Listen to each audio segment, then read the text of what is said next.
Pumalag ang ilang kongresista sa petisyon ni Vice President Sara Duterte sa Korte Suprema para harangin ang napipintong impeachment trial sa kanya. Tingin naman ng ilang mambabatas, hindi dapat makialam sa paglilitis ang Korte Suprema. Narito ang report ni Marian Enriquez.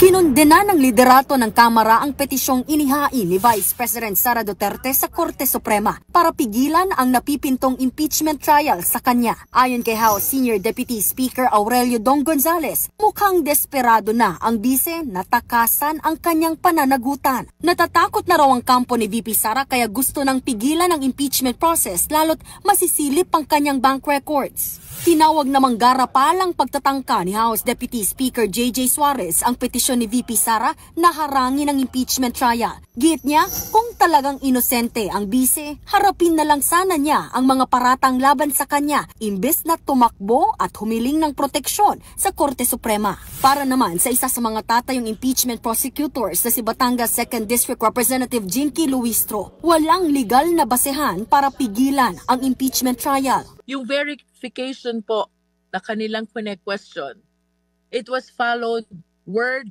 for word as written in the rules. So, it is our humble opinion na there's nothing wrong with the verification. Hindi rin daw minadali ng Kamara ang fourth impeachment complaint na ipinasa sa Senado. Nakabuo po tayo ng strong impeachment complaint without need of referring it to the Justice Committee because it has the support already of 1/3 of the members of the House. Iba naman ang pananaw ni Iloilo 3rd District Representative Lawrence Defensor sa petisyon ni VP Sara. Naniniwala siyang hindi makikialam ang Korte Suprema sa proseso ng impeachment dahil isa raw itong political question. Bagay na sinigundahan din ni dating Senate President Franklin Drilon.